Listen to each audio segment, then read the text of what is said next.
Son nom, c'est Jésus, Dieu incomparable. Son nom, c'est Jésus, Dieu redoutable. Son nom, c'est Jésus, Dieu incroyable. Son nom, c'est Jésus, Dieu indétrônable. Son nom, c'est Jésus, Dieu capable de faire toutes choses. Son nom, c'est Jésus, le Dieu faiseur des miracles. Shalom à toutes et à tous et bienvenue à votre émission de témoignages sur Lumière du Monde Télévision. Gloire à Dieu. Vous nous avez manqué pendant un certain temps. On revient à nouveau pour une nouvelle saison avec des témoignages pertinents. Des témoignages édifiants, j'en suis sûr, qui vous rapprocheront davantage du Seigneur et boostera votre foi. Je ne suis jamais seul, toujours accompagné d'un public chaleureux. Public, est-ce qu'on peut rendre gloire au Seigneur Jésus-Christ par des acclamations? Est-ce qu'on peut acclamer Jésus-Christ, le Dieu puissant, le Dieu fort, le Dieu incroyable, le Dieu qui opère les miracles, le Dieu puissant, le Dieu merveilleux, il est formidable. Quand je dis Alléluia,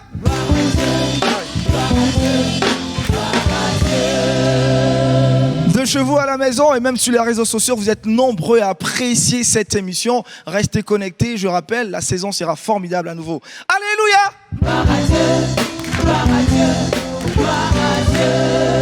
On n'a rien changé à cette émission, on aura toujours la présence de notre pasteur consultant qui rentrera bientôt sur le plateau. Alléluia! Gloire à Dieu, gloire à Dieu, gloire à Dieu.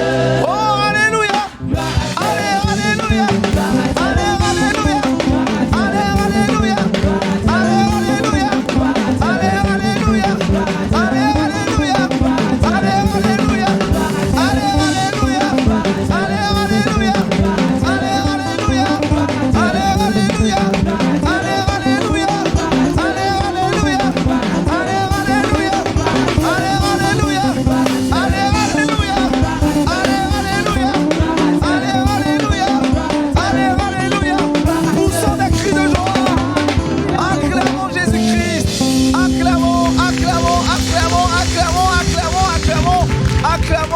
Le roi des rois. Nous allons sur ce recevoir notre pasteur consultant, pasteur avec qui nous allons naturellement débriefer le témoignage par ces paroles d'exhortation, ces paroles qui vont fortement nous édifier. Cher public, recevons maintenant le docteur Céric Boyon Apollinaire, pasteur consultant de cette émission qui va maintenant faire son entrée. Le docteur Céric Boyon Apollinaire, fidèle à cette émission de témoignage sur LMTV. Gloire à Dieu, il fait son entrée, pasteur. Installez-vous. On se retrouve toujours avec la gaieté, un cœur ravi. Et on va démarrer, on n'a rien changé, toujours avec la musique. Alléluia! Gloire à Dieu, gloire à Dieu, ah, gloire à Dieu. On y va avec la musique.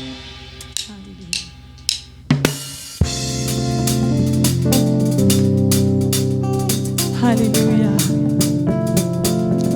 Jésus-Christ est celui-là même qui est ressuscité, qui a vaincu la mort. Jésus est Seigneur. Je t'encourage à le chanter avec moi. Alléluia.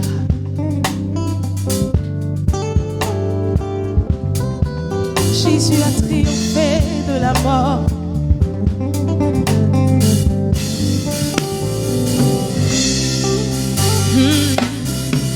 Mon âme bénit le Seigneur et mon esprit magnifie son nom, car la mort n'a pas pu le retenir, même dans le tombeau. Jésus est Seigneur, même dans le tombeau. Jésus est Seigneur. Dis-le avec tout mon âme, mon âme. Mon âme bénit le Seigneur. Comme David l'a dit, et n'oublie aucun de tes bienfaits. Et mon esprit magnifie son nom.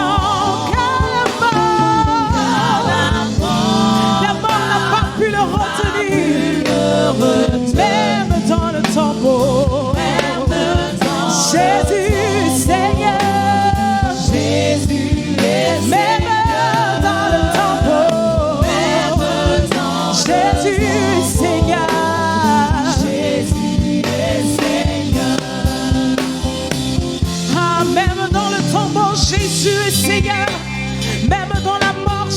est Seigneur.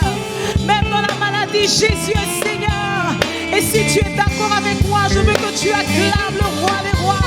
Je veux que tu acclames le Tout-Puissant, car Jésus est Seigneur. Alléluia. Oh, même dans le tombeau, Jésus est Seigneur.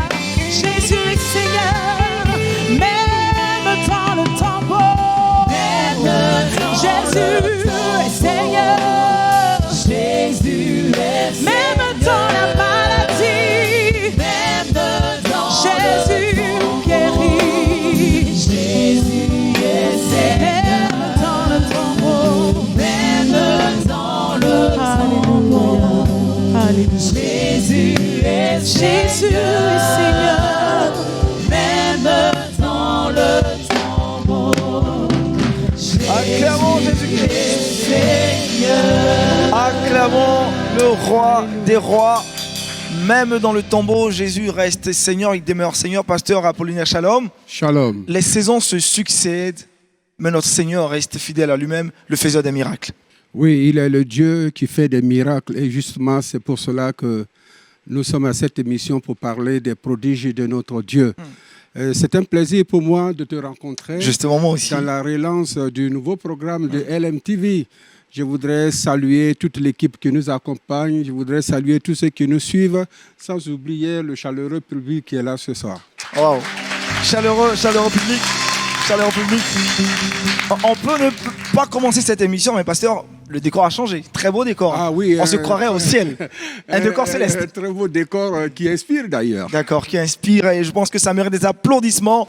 Un décor qui inspire et c'est à partir de cet instant que je vais me tenir debout, je vais me faire fort de me tenir debout pour présenter notre invité du jour, celui-là qui va naturellement raconter son témoignage. Il a expérimenté la puissance du Seigneur. Cher public, notre invité du jour est marié, il est père de 3 enfants, ça fait 14 ans qu'il exerce le ministère pastoral. Je voudrais qu'on se tienne debout maintenant pour accueillir l'invité du jour, le pasteur Gras Begré Paul Arbin. Est-ce qu'on peut le recevoir par les acclamations?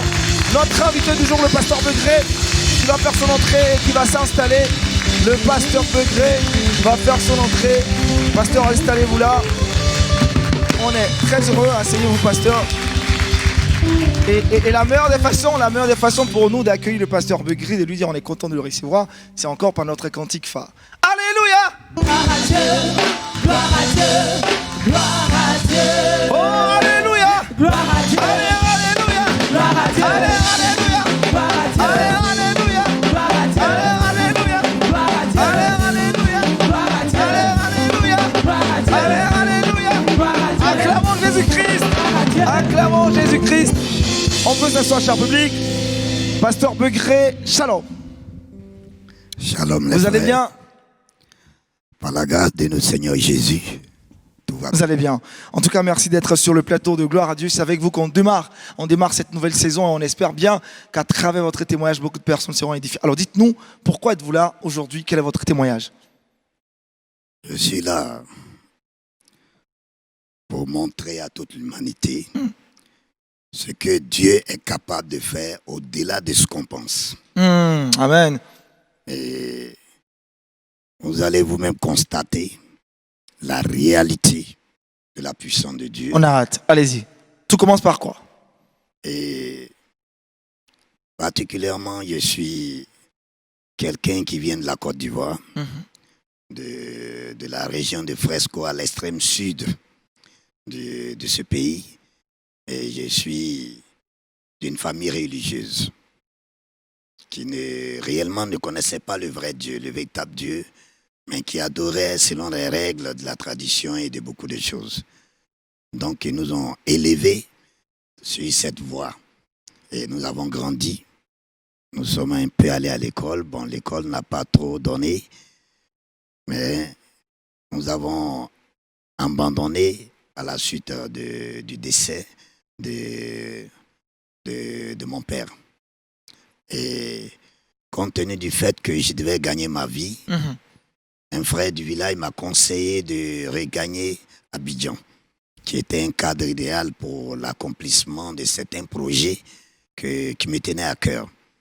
Et c'est ainsi que je suis arrivé à Abidjan, dans notre capitale économique. Mhm. Et arrivé à Abidjan, j'ai été adopté par une tante que j'ai découverte ici, une sœur à ma mère. Et elle n'avait pas d'enfant, donc elle m'a prise comme son fils, Mhm. me trouvant respectueux. Et dans la religion dans laquelle j'ai vécu, on n'aimait pas trop les pasteurs et puis bon, certaines personnes qui adoraient Dieu véritablement. Parce que nous, on ne les supportait pas. On ne les supportait pas. Et ça faisait que je les détestais un peu. Et dans le quartier où on était, j'ai eu deux messieurs, parce qu'ils étaient plus âgés que moi, donc deux messieurs sur notre alignement, dont l'un était un parent à ma maman, là, à cette tante adoptive. Donc, il y avait quelque chose en eux, moi, qui dépassait un peu mon entendement. Ils étaient toujours souriants. Ils étaient toujours souriants, ils n'étaient jamais fâchés. Et je me demandais, mais ils n'ont pas de problème, ces deux-là.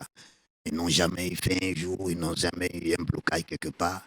Mais ils étaient toujours souriants. Donc, j'ai cherché à découvrir ce qui était le secret de leur sourire. Et c'est comme ça qu'un jour, il va arriver à la maison. Il va me dire, bon, je t'invite le dimanche à l'église. Je lui ai dit, ok. Le dimanche, il était là, mais puisque je ne voulais pas partir, j'ai tout fait pour ne pas me laver. Et ce jour-là, il n'a pas pu aller avec moi. Il dit, bon, dimanche prochain. Le dimanche qui a suivi, il était là et il dit, bon, on va te laver. Je me suis lavé, mais j'avais préparé une autre astuce. Donc, quand il est venu, j'ai dit, non, je n'ai pas d'offrande, donc je ne peux pas aller à l'église. Il m'a laissé, il est parti, donc il ne m'a plus dit qu'il revient. Donc, je n'ai pas eu le temps de me préparer. Et le dimanche, il était là.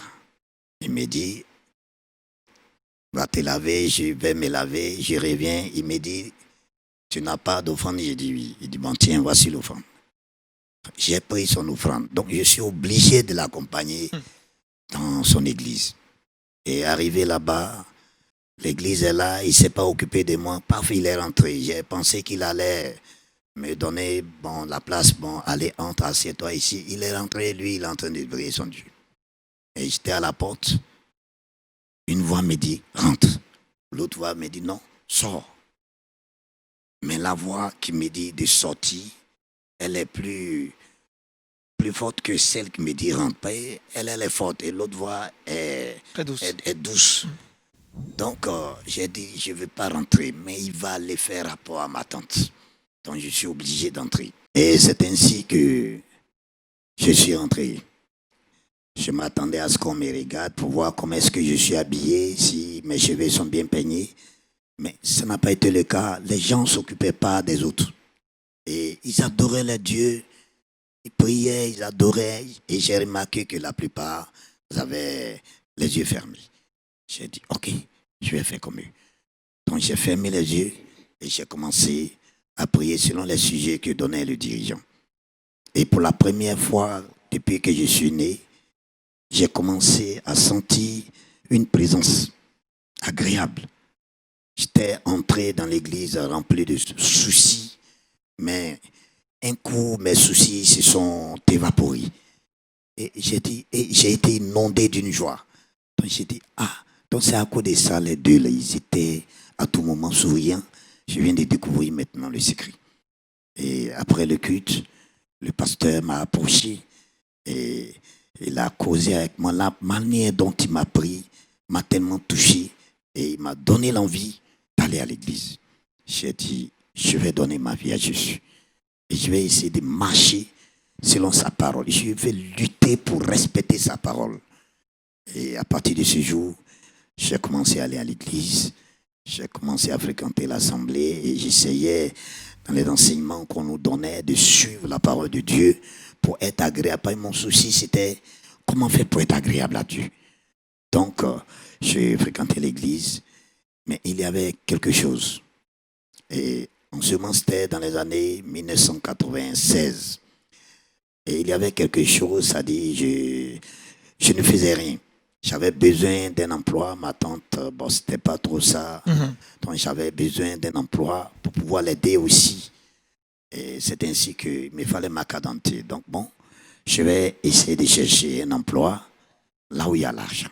D'accord. Avant d'aller plus loin dans le témoignage, pasteur, premier fait, il remarque que deux frères qu'il côtoie au quotidien ont une joie, on va dire, permanente. Ce qui va l'emmener donc à l'église. Et là, dès qu'il rentre à l'église pour la première fois, il sent une joie dans son cœur. Conversion sur le champ. Oui, c'est une bonne remarque. Il faut dire que ce n'est pas tout ce que l'on vit dans la vie qui donne la joie. Notre joie en tant qu'enfant de Dieu n'a pas pour source ce qui est matériel. Yes. C'est vrai que quelquefois, quand nous avons une voiture, une maison, un bien quelconque, nous pouvons ressentir une joie, mais tout ce qui a pour source le matériel, tout ce qui est joie et qui a pour source le matériel n'est que éphémère.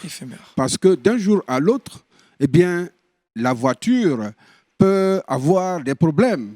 Telle ou telle chose sur lesquelles nous pouvons compter peut avoir des problèmes. Mais ce qui est la source de la joie du chrétien, c'est la personne de Jésus. Acclamons Jésus-Christ, acclamons Jésus-Christ. La personne de Jésus, c'est Jésus qui nous donne la paix, c'est Jésus qui nous donne la joie. Et c'est pour cela qu'il nous invite à lui pour connaître et pour découvrir le vrai bonheur. Alors, pour tous ceux qui nous écoutent et qui sont des chrétiens, nous les encourageons à exprimer cette joie qui n'est pas forcément liée à quelque chose de matériel. Ensuite, nous remarquons que quelqu'un est allé vers lui pour l'inviter à venir à l'église. Ça, c'est le devoir du chrétien. Mais mieux, il faut comprendre que notre Dieu, depuis son trône, il connaît tous les hommes et il connaît les besoins de tous les hommes. Alors, le chrétien est un instrument entre les mains de Dieu, c'est un messager de Dieu pour aller vers les âmes qui sont perdues, vers les personnes qui sont désorientées dans leur vie et qui ont le poids du mal sur leur vie, afin que Jésus les décharge. Je crois bien que quand il a mis pied dans l'église, le Seigneur lui a ouvert ses bras et le Seigneur l'a déchargé de ce fardeau. Notre Dieu est bon. Et il veut décharger tous ceux qui sont fatigués. C'est pourquoi d'ailleurs il dit, venez à moi, vous tous qui êtes fatigués et chargés, et je vous donnerai du repos. Alléluia! Gloire à Dieu, gloire à Dieu. Pasteur Bebré, la suite, votre défi, avoir du travail. J'étais préoccupé par le travail, par le souci d'avoir un travail. Mais je vais faire une mauvaise demande. J'ai dit, bon, je me disais que j'étais dans la foi et que ce que je pouvais demander à Dieu, il était capable de me donner. Et je vais dire à Dieu, tu vois, dans les maquis, dans les boîtes de nuit, là-bas c'est l'argent. Moi j'ai besoin d'argent, donc je veux que tu me donnes ce travail. Et je vais rentrer dans un moment de jeûne sec. 3 jours de jeûne sec. Et j'essaie de voir, selon les enseignements dans le jeûne, comment est-ce qu'on fait pour que ça soit agréable. Mais le sujet n'était pas bon. Donc ça m'a emmené à faire un jeûne qui n'était pas agréable à Dieu. Et quand j'ai fait le jeûne, je n'ai pas eu ce travail et ça m'a abattu. J'ai dit, mais comment? On dit, l'or et l'argent appartiennent à Dieu. Et moi, je jeûne, je lui dis de me donner un petit travail et il ne peut pas me donner ça pour faire ma carte d'identité. Donc j'étais abattu et je suis allé quelque part dans une église voir un pasteur. Et il m'a dit, bon, mais il faut que tu travailles. J'ai dit, effectivement, il faut que je travaille. J'ai demandé à Jésus, il dit, mais demande-lui, est-ce qu'il ne t'a pas donné de travail? J'ai dit, non. J'ai jeûné 3 jours pour ça. Il ne m'a pas donné de travail. Mais c'est quel travail? J'ai dit non, je vais gérer un maquis, passer là-bas et à l'argent. Il m'a dit, mais est-ce que tu bois? J'ai dit non, avant je buvais. Mais depuis que j'ai donné ma vie à Jésus, je ne bois pas. Il m'a demandé, pourquoi tu ne bois pas? J'ai dit, mais la boisson, c'est un poison pour les chrétiens. Donc moi, je ne peux pas boire ça. Mais tu ne veux pas boire du poison, mais toi, tu veux empoisonner les autres. quand j'ai entendu ça, j'ai dit, ah, c'est que j'ai fait une mauvaise demande. C'est à cause de ça que je n'ai pas reçu. Et quand je suis quitté, j'ai eu ce travail. Et au lieu de le refuser, j'ai accepté. Alors que Dieu m'a fait comprendre à travers le pasteur que c'était une mauvaise demande. Mais j'ai accepté la mauvaise demande. Et c'est cette mauvaise demande qui va m'éloigner du Seigneur, qui va me faire retourner dans le monde, parce que je travaillais maintenant 7 jours sur 7, je n'avais plus de temps pour aller à l'église et j'ai rétrogradé. Je suis resté dans ce monde avec tout ce qu'il contient jusqu'à la date du 7 février 2003. Et ce jour-là, je travaillais déjà pour un monsieur. On me prenait vraiment pour un expert en la matière parce que quand les maquis tombent, c'est moi qu'on vient chercher pour les relever. Donc, un monsieur a eu son maquis qui a été écroulé par son fils. Donc, il m'a appelé pour relever ce maquis. Et quand je suis allé, son fils n'acceptait pas d'être mon subordonné. J'étais devenu son patron. Donc, il n'aimait pas ça, donc il ne m'appréciait pas. Et il était quand même obligé d'être à mes ordres. Donc, un jour, il vient me dire, bon, tu sais qu'on a une chambre dedans. Parce que quand je ne pouvais pas rentrer, je pouvais me coucher dans cette chambre. Donc, il y avait aussi mes affaires dedans. Et il va me dire comme ça, j'ai perdu mon pantalon, qu'on appelle les gens, les guines. Donc, j'ai besoin que la personne me remette mon pantalon. Vous voyez, c'est un sous-entendu, c'est une accusation. Je lui ai dit que moi, je ne vole pas. Je gagne ma vie honnêtement. Donc, ton pantalon, tu es gros, moi je suis mince. Je vais prendre ton pantalon, bon, je peux porter ça comment? Et d'abord, mon patron est prêt à me rendre tous les services. Si j'ai besoin d'argent, il est prêt pour me le donner. Donc, j'ai quel souci d'argent pour que je puisse prendre ton pantalon. Il dit, bon, je vais faire venir mon féticheur. J'ai dit, ok, qu'il vienne. Parce que moi, je n'ai rien à me reprocher. 3 semaines après, le féticheur là, avec des herbes, il va faire ses gris-gris. Il dit, bon, voici celui qui a pris le pantalon. Et il dit que j'ai pris le pantalon, j'ai volé le pantalon. Bon, je lui demande, bon, monsieur le féticheur, j'ai pris le pantalon, mais où il se trouve actuellement et où est-ce que je l'ai mis? Et la réponse qu'il va me donner, c'est qui est sûr, tu as pris le pantalon, c'est toi qui l'as volé. J'étais choqué. Parce que quand il a dit ça, et que le propriétaire du pantalon est sorti, il a commencé à publier mon nom. Votre gérant, c'est un voleur. Il a volé mon pantalon, le féticheur même l'a attrapé.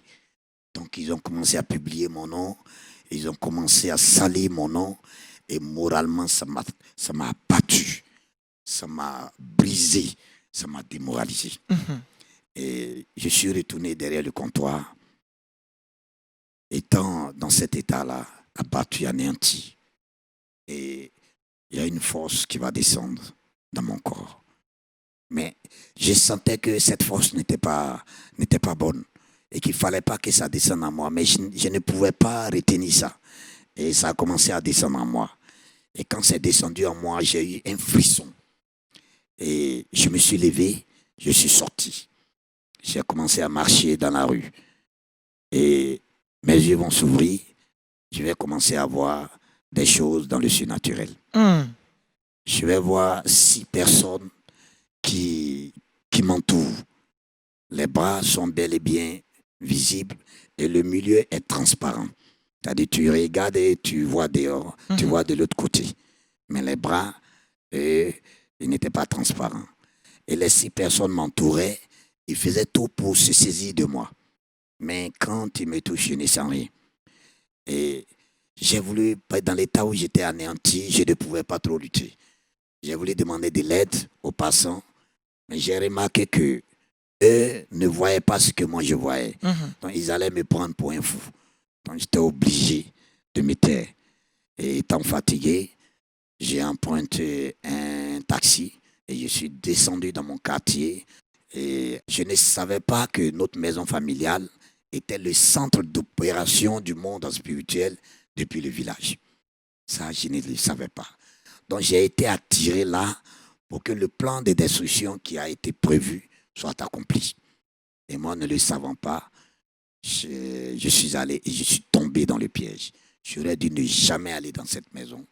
Mais par ignorance, je suis allé dans cette maison. Tellement je craignais pour ma vie. Quand je suis arrivé, tout le monde était sorti. Il n'y avait personne. Et je suis rentré dans la maison. J'ai fermé la porte parce que je craignais que ces personnes-là ces personnes-là me fassent du mal. Donc si je ferme la maison, ils ne peuvent pas m'avoir. J'ai fermé la maison et je suis entré. Ils n'ont pas eu besoin d'ouvrir la maison. Ils sont passés au travers des murs et ils m'ont trouvé dans la maison. Et quand ils sont arrivés, ils se sont mis en rang. Le premier a soulevé sa main et il a commencé à marcher vers moi. Et quand il est venu, et il est rentré à l'intérieur. Le deuxième a fait place avec le même signe et il est venu, il est entré. Le troisième, le quatrième, le cinquième et le sixième est entré. Et quand il est rentré, j'ai remarqué que je n'avais plus de pensée, plus de réflexion, plus de mouvement. Ça dit que c'est eux qui pensaient à ma place, qui parlaient à ma place et qui agissaient à ma place. J'étais neutralisé sur tout le plan et j'ai senti une catastrophe. J'ai pris une enveloppe qui était là et j'ai écrit à l'un de mes plus proches frères qui me fréquentait beaucoup. Je lui ai dit, Serge, il y a des choses très dangereuses qui se passent sur moi. Si je n'ai pas pu survivre à cette journée, sache que depuis le village, ils m'ont eu. On va marquer une pause. Pasteur, très rapidement, tout est arrivé lorsqu'il s'est égaré à cause d'un travail. Le travail est une bonne chose. Dieu nous recommande du travail. Nous comprenons que Dieu lui-même a donné du travail au premier homme, Adam. Donc, le travail fait partie de notre vie et nous travaillons pour notre épanouissement et pour répondre à nos besoins. Donc, le travail est permis par Dieu. Cependant, nous devons être vigilants que tout ce que Dieu nous promet doit être fait avec non seulement la grâce de Dieu, mais dans le contexte où Dieu est honoré chaque jour. Donc, le chrétien ne doit pas se donner à n'importe quel travail. Et s'il ne prend garde, au vu de ce témoignage que nous sommes en train de suivre, il risque de perdre son salut, sa protection et son véritable bonheur. Écoutez, chers amis, nous voulons dire à tous ceux qui cherchent du travail, chercher le travail est une bonne chose, mais ne vous donnez pas à n'importe quel travail. Sachez que si vous faites tel ou tel travail, est-ce que vous n'allez pas risquer votre salut? Vous n'allez pas risquer votre communion avec Dieu. Et si c'est le cas, alors il faut chercher la volonté de Dieu et avoir le travail où vous pouvez être sûr que vous allez continuer à honorer Dieu, à célébrer Dieu et à glorifier Dieu. À la suite de ce témoignage, nous voyons que son corps n'est plus l'habitation de Dieu. La Bible dit que nous sommes le temple du Saint-Esprit. Et ça, c'est la grâce de Dieu. Si nous sommes le temple du Saint-Esprit, alors personne d'autre ou aucun autre esprit ne peut venir habiter en nous.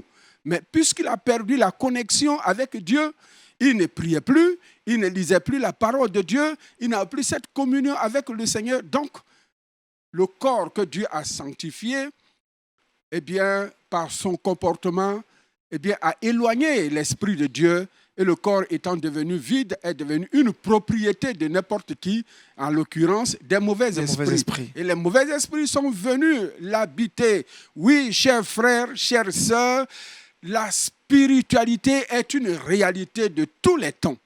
Et puisque la spiritualité est une réalité de tous les temps, il ne faut pas céder sa vie aux esprits impurs. Nous avons plusieurs exemples dans la parole de Dieu où des gens vivaient, mais ils n'avaient pas eux-mêmes le contrôle de leur propre vie. Nous avons l'exemple du fou de Gadara, par exemple, qui a été libéré. Donc je crois que lui, il est dans le même chemin que le fou de Gadara. Il n'a plus le contrôle de son esprit, il n'a plus le contrôle de son comportement, il n'a plus le contrôle de ses gestes. Il est devenu une propriété des esprits impurs. Mais nous pouvons croire à la grâce, à la compassion et à la toute-puissance de Dieu. Et on va suivre le témoignage dans quelques instants seulement. On va marquer une plage musicale, une pause musicale avec l'orchestre qui va nous proposer maintenant un autre cantique.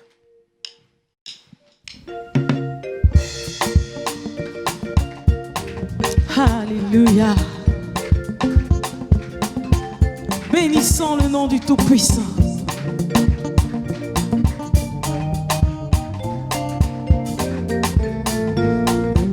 Ce que Dieu a fait pour moi, je ne peux pas tout raconter. Ce que Dieu a fait pour moi, je ne peux pas tout raconter. Ce que Dieu a fait pour moi, je ne peux pas tout raconter. Il m'a sauvé, il m'a lavé dans son sang. Ce que Dieu a fait pour moi, je ne peux pas tout raconter. Ce que Dieu a fait pour moi, je ne peux pas tout raconter. Ce que Dieu a fait pour nous, je ne peux pas tout raconter. Il m'a sauvé, il m'a lavé dans son sang. Par lui je vis, Alléluia. Je vis, Alléluia. Je vis, oh gloire à Dieu. Par Jésus je vis, Alléluia. Oh je vis, Alléluia. Je vis, oh gloire à Dieu. Par lui j'acclame, Alléluia. oui j'acclame, j'acclame, oh gloire à Dieu. Par Jésus j'acclame, Alléluia. le roi des rois. Alléluia. J'acclame, oh gloire à Dieu. Ah.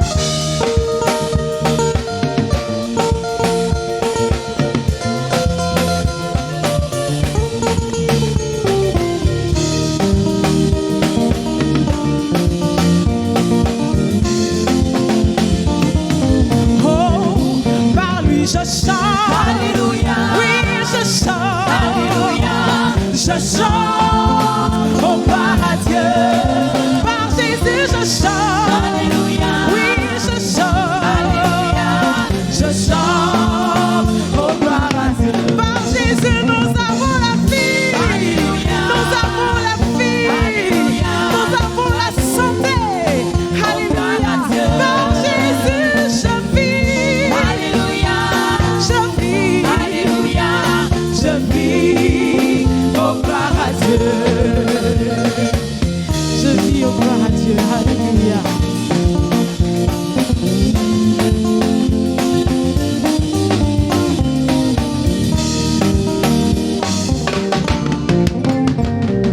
Gloire à Jésus, notre berger. Alléluia. Acclamons Jésus-Christ, acclamons le roi des rois, acclamons le roi des rois. Pasteur Begré, vous n'étiez plus maître de vous-même, vous avez écrit un message à votre ami Serge. Qu'est-ce qui s'est passé par la suite assez rapidement? Quand j'ai écrit le message à Serge, ces esprits m'ont fait lever. Je n'étais plus maître de moi-même. Et ils m'ont fait sortir de la maison. Et ils m'ont orienté dans la rue sans que je ne sache où est-ce que je vais et pourquoi est-ce que je suis sorti. Et il y a une voix qui a parlé avec puissance. Je veux boire de l'acide.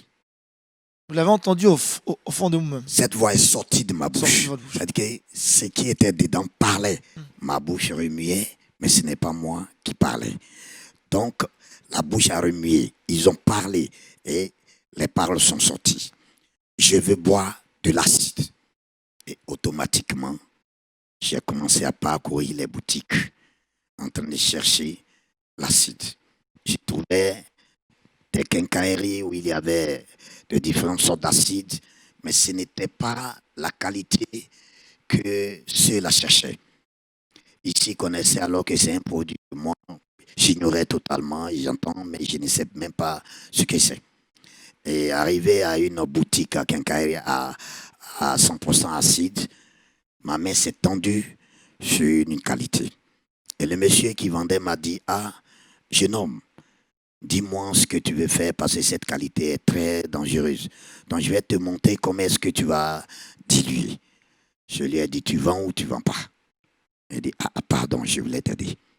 Je lui ai donné son argent, il m'a donné la bouteille et je suis sorti.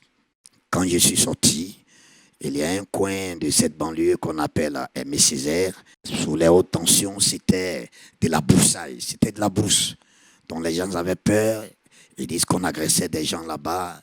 C'était un repère de brigands, de drogués. Et vraiment, on ne s'aventurait pas là-bas. Et en ce moment, ces esprits m'ont conduit sur ce chemin, ce petit chemin, dans la broussaille. Et quand je suis rentré, ils m'ont fait quitter le petit chemin pour me faire rentrer même dans la brousse, pour ne pas que je sois vu du chemin. Et quand je suis rentré, j'ai fait une place et je suis assis. Et j'ai voulu un peu retrouver mes esprits. Je voulais savoir pourquoi est-ce que je peux me retrouver dans un tel coin. Et quand cette pensée a commencé à venir, ils ont bougé en moi. Ils ont saisi la bouteille et je l'ai ouvert. J'ai commencé à boire de l'acide. La bouteille était à ma bouche et j'ai commencé à boire de l'acide. J'ai bu l'acide et quand il restait un peu, ma main est tombée. Et je suis tombé à la renverse. Et sur place, l'acide a détruit mes nerfs vocales. Cette voix que je porte vient de ces événements. Ce n'était pas ma voix. C'était pas votre voix originale. Mais j'ai cette voix depuis ces événements. J'avais une voix claire, limpide. Je suis devenu muet. Je ne pouvais plus appeler à l'aide parce que quand j'ouvre la bouche, aucun son ne sort. Et le feu de l'acide a commencé à me consumer. Mon cerveau, mes poumons, mes intestins, tout était en feu. Je me débattais dans la forêt. Je me lamentais. Plutôt, j'étais en train de rouler par terre. Et le sang a commencé à me verser par les narines et par la bouche. Tous mes habits, c'était trempé de sang. La douleur était vraiment atroce. C'était vraiment atroce. Et j'ai ouvert les yeux. Je vois, il y a quelqu'un qui est penché sur moi. Tellement la douleur était insupportable, j'ai refermé mes yeux. Au moment où je les ai ouverts, il a disparu. J'ai refermé mes yeux et quand je les ai réouverts, ils étaient deux personnes. Il est allé chercher un autre et les deux sont apparus, un à ma gauche et un à ma droite. Et les deux me regardent.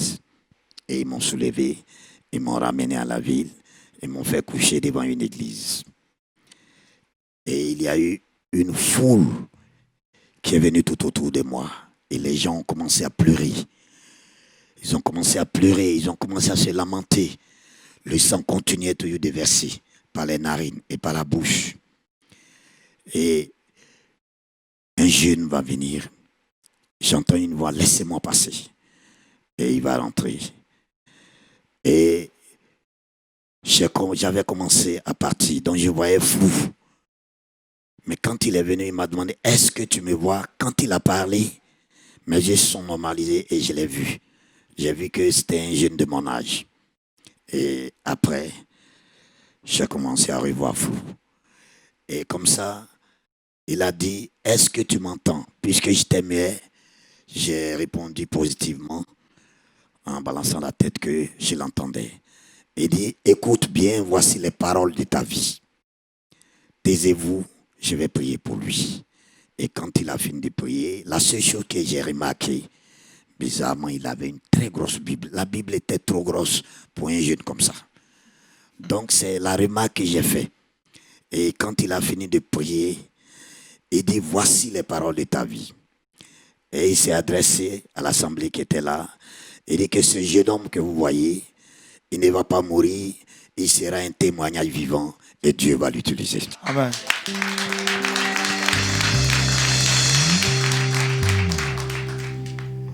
quand il a dit ça, ils ont commencé à l'insulter. Tu es malade vraiment. Tu vois un cadavre et tu dis que lui, là, il va vivre encore là. Ça ne va pas dans ta tête. Et les gens pleuraient. Et depuis que l'Esprit de Dieu dit que ce jeune homme va rendre témoignage et que Dieu va se servir de lui, ça veut dire qu'il ne mourra pas, il vivra. Amen. Et quand il a dit ça, il a dit, laissez-moi passer. Et il est sorti, il est parti. Quand il est parti, la situation est devenue très compliquée. Le sang qui me coulait par les narines et par la bouche était devenu noir. Et les mouches ont commencé à se poser sur moi. Et j'étais déjà en train de partir. Les gens ont appelé les sapeurs-pompiers qui ont refusé de venir. Et j'ai vu que tous les environs étaient lamentations et pleurs. Ça pleurait. Et je me suis dit qu'avant de partir, j'ai assisté à mes propres funérailles. De là, il y avait un marchand ambulant qui était un ami à mon patron. Donc, il dit que quelque chose l'a attiré là. Et les gens entouraient un corps. Et quand il est arrivé, il a vu que c'était moi. Il a appelé mon patron. Il est venu. Ils m'ont pris. Et il y a un petit qui a vu ma carte d'identité tomber. En ce moment, ce n'était pas une vraie carte d'identité. Et mes pièces tombaient. Et il a pris. Et il a envoyé ça chez moi à la maison, à mon frère. Et quand il a vu, le frère chez lequel on n'habitait pas, et c'est lui qui était le propriétaire de la cour. Et quand il a vu ça, ce jour-là, il est venu avec son ami qui travaillait au CHU2, au Pougon, toujours dans un quartier d'Abidjan, dans le quartier d'Abidjan où nous étions. Et quand ils sont arrivés, mon patron aussi est arrivé. Et il a acheté un produit Malos qu'il a voulu me faire boire, mais déjà, depuis la langue jusqu'au poumon, tout était bousillé. Donc, aucun produit ne pouvait passer.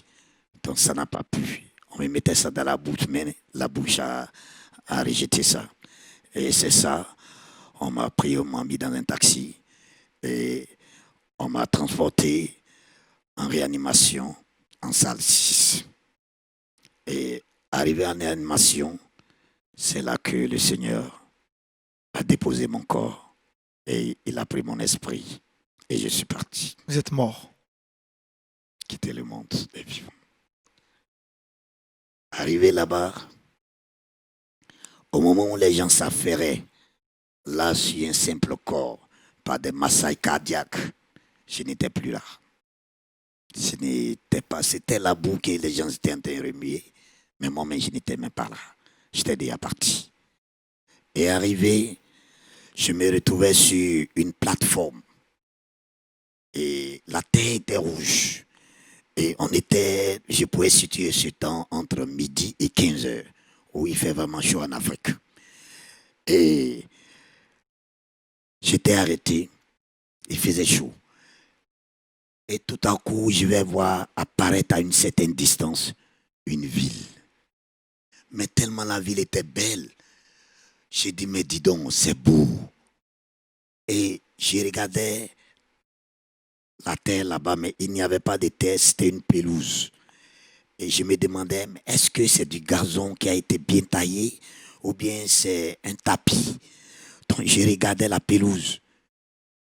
J'ai dit non, c'est du gazon.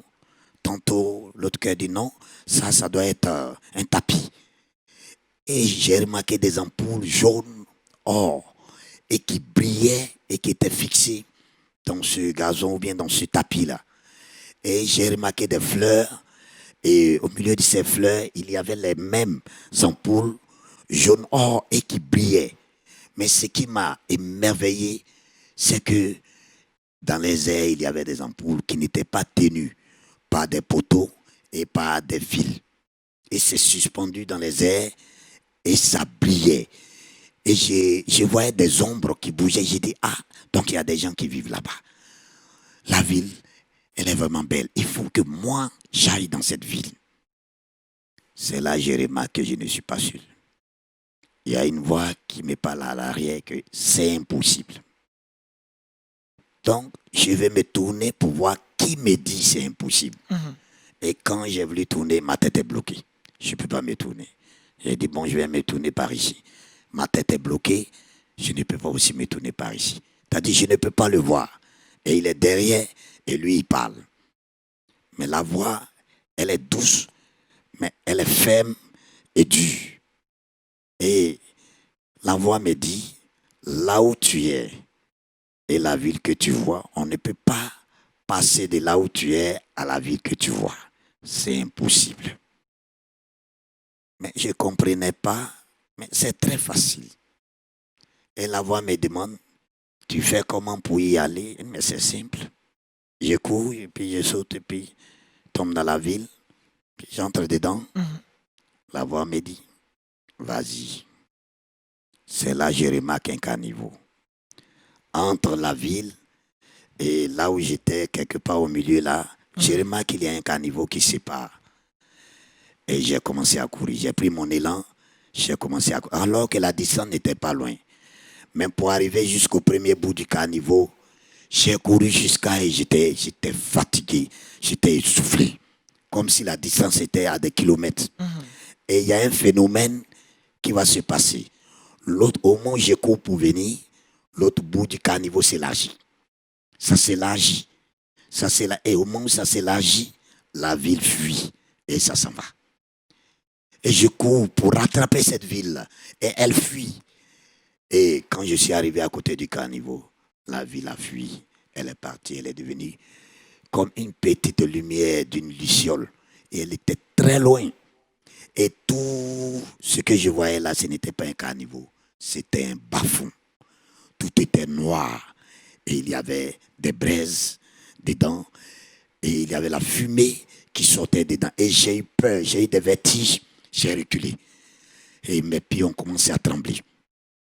Et la voix me dit, il y a un fossé entre la ville que tu as vue et là où tu es. La vie que tu as menée sur la terre ne te conduit pas dans la ville que tu as vue. Mais la vie que tu as menée sur la terre, ça te conduit dans ce bas-fond. Mon cœur a commencé à battre dans ma poitrine. Et je tremblais. J'ai reculé pour ne pas avoir des vertiges pour tomber dedans. Et il me dit, je vais te faire grâce. Tu vas retourner, car j'ai une mission pour toi. Alléluia.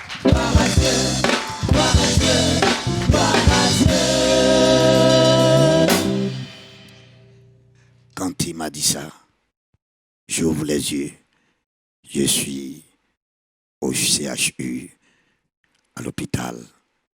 On me dit, ah, Degré, bonne arrivée, ça fait un mois que tu es parti. Alléluia. Gloire à Dieu, gloire à Dieu, gloire à Dieu. Ça veut dire un mois dans le coma. Un mois, alors que ça s'est passé je pourrais situer ça en 1 minute. C'est que vous avez vu dans l'au-delà. Et on me dit que ça fait un mois que je suis parti. Si je pouvais situer ça dans le temps, je pourrais dire que ça s'est passé en 1 minute. En 1 minute. Et pourtant, vous étiez couché sur le lit d'hôpital pendant 1 mois. Et ici à l'hôpital, on me dit que ça fait 1 mois que je suis parti. Et on me dit bonne arrivée. Je ne savais même pas en quelle année est-ce qu'on était. Quel était le jour. Quel était rien. J'avais perdu la notion du temps. Et mon médecin va me dire que nous sommes maintenant en avril parce que tu es rentré ici le 7 février 2003. Et nous sommes maintenant dans le 11 avril. Ça fait plus d'1 mois que tu es parti. Tu étais dans le coma. Et quand je suis revenu, tout mon appareil digestif a été bousillé. Mes nerfs ont été détruits. Je suis paralysé. Je suis muet, je suis paralysé. Et tout mon appareil digestif est détruit. Et il me fallait maintenant des médicaments en 24 heures pour pouvoir me mettre des ballons. Et il n'y avait personne. Je n'avais plus personne pour le faire. Le premier qui va arriver, une personne mystérieuse, Et on dit, monsieur, qui êtes-vous? Il dit, je suis avocat. Mais quel est votre nom? Il dit, non, je reste dans l'anonymat. Donc, quel est le but de votre visite? Je suis venu faire don à un malade. Bon, choisissez le bénéficiaire. Il a salué les autres malades et il dit, le voilà. Comme s'il me connaissait déjà. Il a salué les autres malades, mais quand il est arrivé sur moi, il dit, le voilà, c'est de lui qu'il s'agit.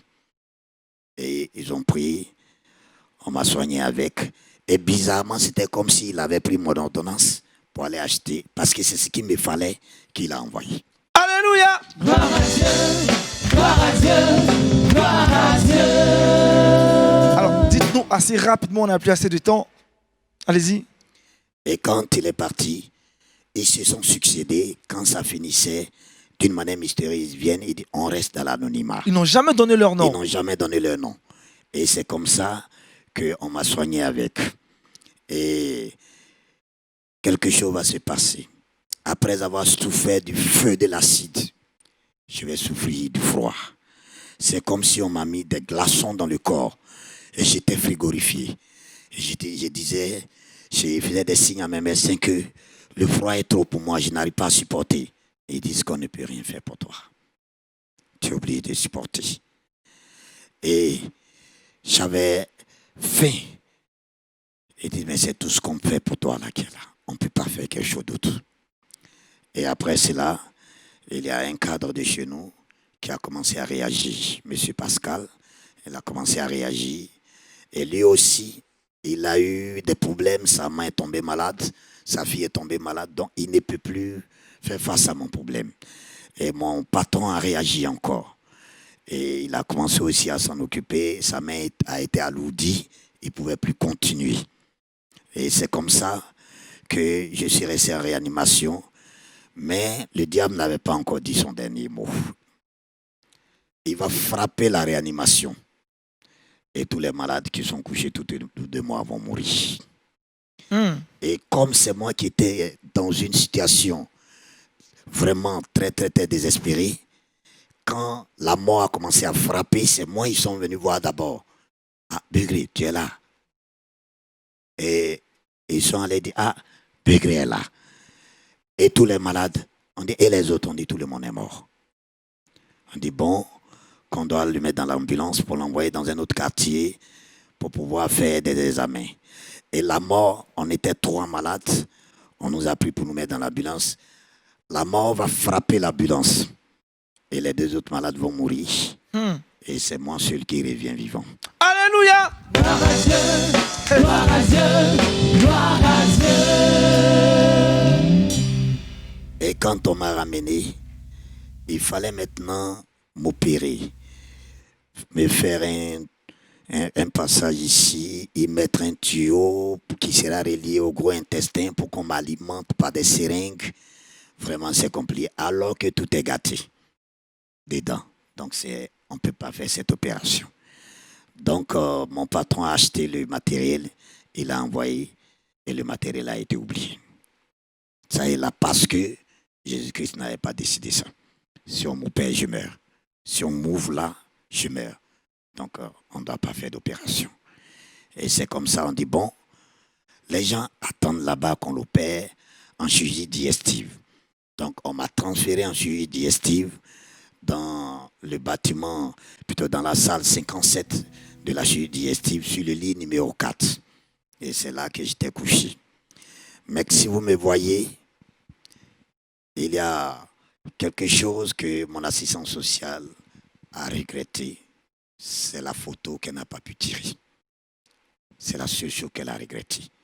Mais quand vous voyez le sida qui a dévoré quelqu'un et qui doit, dans les secondes qui suivent, le mettre dans la tombe, c'était ça.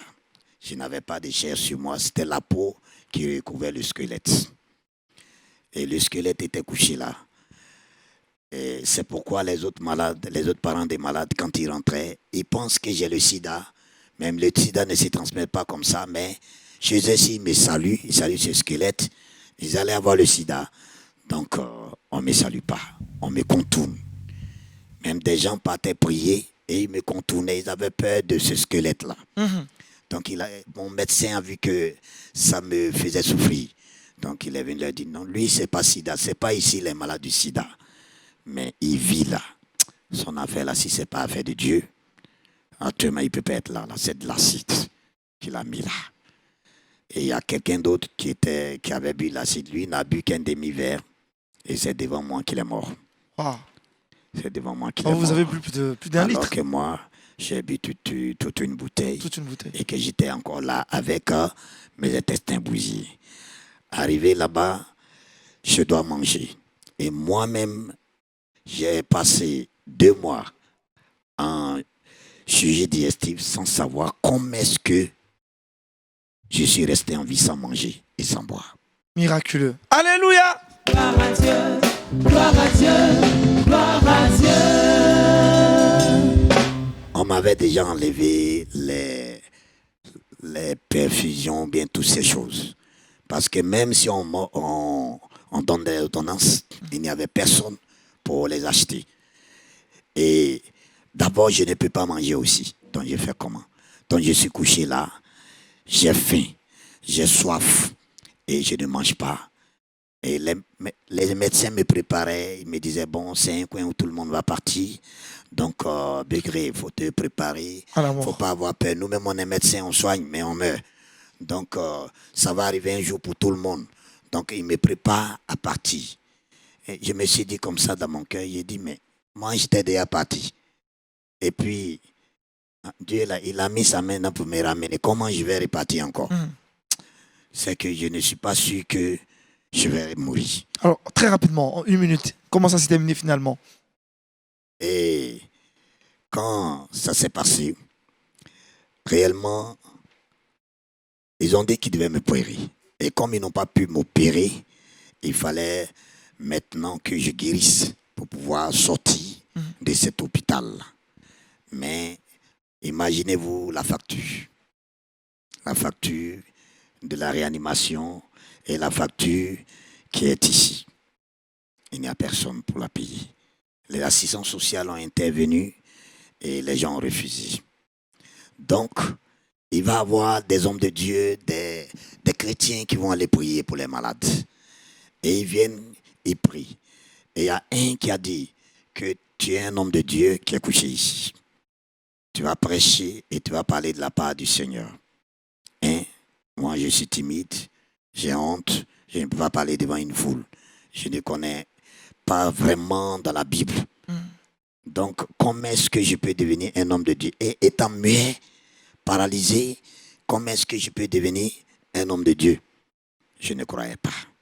Donc, il a dit, ok, comme tu es incrédule, donc je vais prier pour que tu meurs parce que tu es inutile. Donc, tu ne sers rien, tu ne sers à rien devant Dieu. Donc, Dieu n'a plus besoin de toi. Seigneur, je dis pardon. Quand il a dit Seigneur, j'ai prié parce que j'étais muet. Donc, je l'ai fait signe et j'ai dit que je ne veux pas mourir. Il dit donc, si tu ne veux pas mourir, il faut croire. Et je me suis dit dans mon cœur, mais on ne me demande pas de passer concours. Mais je crois. Et puis, il fait pour moi. D'accord. Donc, je vais croire que je peux guérir. Et il va faire pour moi. Et comme j'étais paralysé, une autre fois, ils sont venus prier. Je me déplaçais avec des béquilles. Et ça se sent. Je vais vous dire comment le paralytique sent les choses. Quand tu t'arrêtes, les gens voient pieds, mais réellement, il n'y a pas de pieds en bas de toi. Les pieds sont là pour la forme, mais il n'y en a pas. Donc, quand tu laisses les béquilles, tu t'écroules, tu tombes. Et c'était comme ça. Donc, je suis sur les béquilles et les gens sont en train de prier. J'ai dit, Jésus, on dit c'est toi qui es derrière moi. Aujourd'hui, je vais jeter ces béquilles qui sont là. Je veux que tu attrapes mes pieds, tu saisisses mes pieds pour ne pas que je tombe. Je vais laisser les béquilles. Et ça s'est passé dans mon cœur. Ces paroles, j'étais en train, au moment où les gens priaient, moi j'étais en train de parler avec lui. Et c'est comme ça que j'ai jeté les béquilles. Alléluia! Gloire à Dieu, gloire à Dieu, gloire à Dieu. Et quand j'ai jeté les béquilles, j'ai senti 2 mains qui me tenaient les pieds. Et mes pieds ont commencé à trembler. Ça a tremblé pendant toute la prière, mais je ne suis pas tombé. Et quand la prière est finie, je me suis couché, j'ai commencé à rouler par terre et j'ai commencé à vraiment ressentir cette joie. Les gens voulaient me soulever pour le mettre sur le lit. J'ai dit non. Moi-même, j'ai traîné, j'ai pu grimper sur le lit et je me suis couché. Et une autre fois, ils sont venus encore pour prier. J'ai dit, Seigneur, aujourd'hui, je vais marcher. Je vais marcher. Et je me suis traîné, je suis venu. Au moment où je suis en train de prier, j'étais arrêté. J'ai dit, tire mes pieds, déplace-les pour que je puisse marcher. Et j'ai senti les mêmes mains tenir mes pieds. Et au moment où ça priait, j'ai senti qu'on tirait mes pieds. Qu'on tirait mes pieds, j'ai vu mes pieds s'étendre. Et mes pieds ont commencé à bouger. Ça a commencé à bouger. Ça a commencé à bouger et les pas ont commencé à venir. Les pas sont venus, et j'ai commencé à marcher. Et après la prière, j'ai pu marcher de là jusqu'au lit et je me suis couché. Et c'est comme ça que je me suis relevé de la paralysie pour pouvoir marcher. C'est par cette manière que Dieu a redressé mes pieds pour que je puisse marcher. Mais j'étais muet. Qu'est-ce qu'il fallait faire? Comment est-ce que je vais faire pour parler? Donc la mairie du temps du maire Bamana Guidon Félicien a entendu parler de moi. Et ils m'ont envoyé une prise en charge. Le service social m'a envoyé une prise en charge qui est là, avec nous actuellement. Et on devait prendre ça pour s'occuper de la voix. Et quand on est allé voir, on dit que je ne parlerai plus jamais. J'ai été déclaré muet à vie. Et j'ai été abattu. La petite foi qui avait germé en moi avait disparu. Et j'ai dit, Seigneur, je ne te connais pas. Tu es derrière moi. Je sais ce que tu as fait pour moi jusqu'à l'instant. Mais je vais te servir et je ne te connais même pas. Je ne sais même pas quel Dieu tu es, qui tu es. D'accord. Je veux te connaître. Très rapidement, qu'est-ce qui s'est passé là maintenant avec cette assistance sociale, la prise en charge pour votre voix? Oui, ils sont venus, ils ont dit bon, quand on est allé voir, ils ont dit que on ne pouvait plus rien faire pour moi. Donc ça n'a pas servi à grand-chose. Vous-même, vous allez la voir, ça n'a pas servi à grand-chose. Ça est là. Et c'est au fur et à mesure que Dieu a restauré votre voix. Et c'est dans la prière. Des frères sont venus prier. Et au moment où j'étais en train de prier, j'ai propulsé ma foi. J'ai dit, Seigneur, il faut que je parle. De toute façon, on m'a dit que ton serviteur, il parle. Donc moi, je dois parler. Parce que on m'a dit, c'est ce que ton serviteur là m'a dit ici, quand il est venu prier. Il dit de croire. Donc je vais croire, je fais pour toi et puis tu fais pour moi. Donc moi, c'est de croire que je peux parler. Je vais parler. Et au moment où j'étais en train de prier, il y a un mot qui est sorti. Et quand le mot est sorti, j'ai dit s'il y a un, c'est qu'il y a deux. S'il y a un mot qui est sorti, c'est qu'il y a un deuxième mot qui est en route qui vient. Donc, on est en train de prier, ça ne s'est pas passé en un jour. Ça s'est passé en plusieurs jours. Et Dieu vous a restauré. Il venait, il priait, et un mot sort. Quand je suis en train de prier, un mot sort. Et le deuxième mot, il faut attendre après 3 phrases pour qu'un autre mot sorte. Mais moi, dès l'instant où les mots viennent, vraiment, ça me propulse la joie. Alléluia! Gloire à Dieu, gloire à Dieu, gloire à Dieu. Et aujourd'hui, on le constate, vous êtes totalement restauré, votre santé est au beau fixe, on va dire, le tube digestif est en pleine forme, vous mangez bien. Hein? Oui. La nourriture passe très bien. La nourriture passe très bien. On m'avait interdit le citron et puis le piment. Vous mangez ça aujourd'hui. Oui.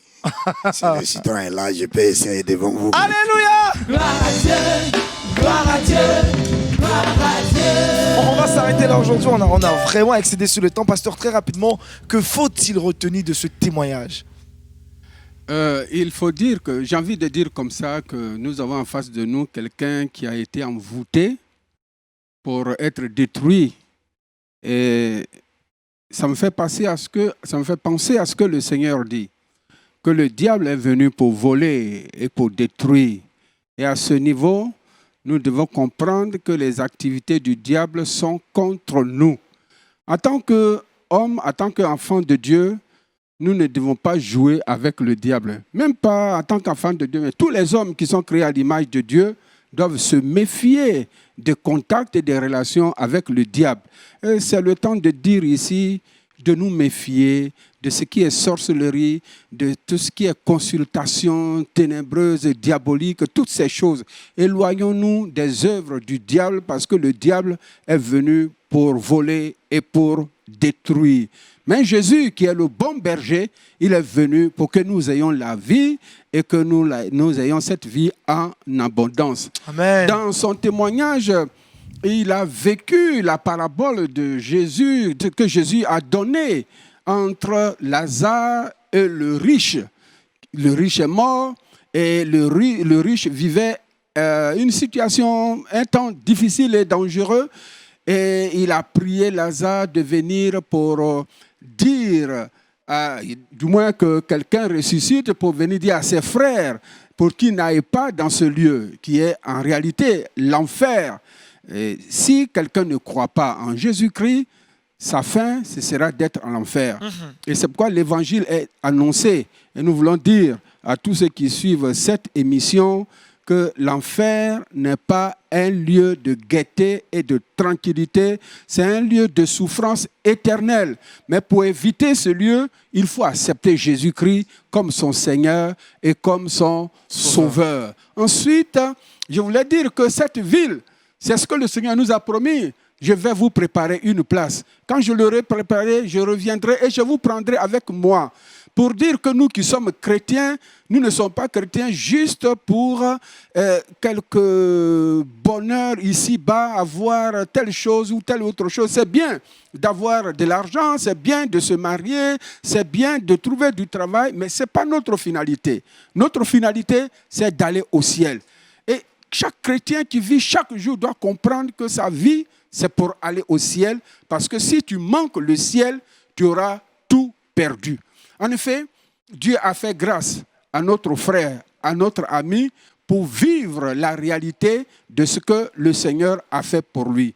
Mais je dirais que le Seigneur a fait de grandes choses pour nous tous. Nous n'avons pas peut-être vécu comme il a vécu, ce que le Seigneur a fait pour nous, mais la réalité est que le Seigneur a œuvré, le Seigneur a agi pour que nous ayons la vie, pour que nous soyons délivrés, pour que nous soyons libres. Et c'est pour cela que, étant devenus enfants de Dieu, nous devons donner la première place à Jésus dans notre vie de tous les jours. Amen. Nous devons l'aimer. Soyons conscients que nous devons aimer le Seigneur de tout notre cœur parce que c'est lui qui nous a donné la vie, c'est lui qui nous a guéris, c'est lui qui nous a délivrés, c'est lui qui nous a donné cette liberté. Regardez quelqu'un qui n'est pas libre de ses actions, de ses pensées. Il sort et il attend la voix, va boire de l'acide. Toutes ces choses. Et il y a des milliers de personnes dans notre monde aujourd'hui qui sont télécommandées par le pouvoir, par la puissance des ténèbres. Ils font des choses sans s'en rendre compte. Et un peu, quand ils se retrouvent, ils se disent, mais pourquoi est-ce que j'agis de telle ou de telle manière? Nous voulons dire, tournez-vous vers le Seigneur. Confiez vos vies à Jésus. Abandonnez-vous entre les mains de Jésus et vous serez libres. Et vous serez des serviteurs, vous serez des servants de Dieu et vous proclamerez, comme nous le faisons ce soir, les bienfaits de ce Dieu. Alléluia! Gloire à Dieu, gloire à Dieu, gloire à Dieu. Merci au pasteur Begré d'avoir répondu à notre invitation pour ce témoignage qui nous fortifie, qui nous édifie. Nous, on a été très très heureux d'être avec vous dans cette émission. La première d'ailleurs pour lancer cette saison. Cette émission est donc arrivée sur notre site internet, mais aussi sur nos différentes pages de réseaux sociaux. On va terminer en musique avec l'orchestre et puis se retrouver naturellement une prochaine fois pour un autre témoignage. On va tous se tenir debout et c'est en musique que nous allons dire gloire à Dieu. On va se tenir debout. On va se mettre debout.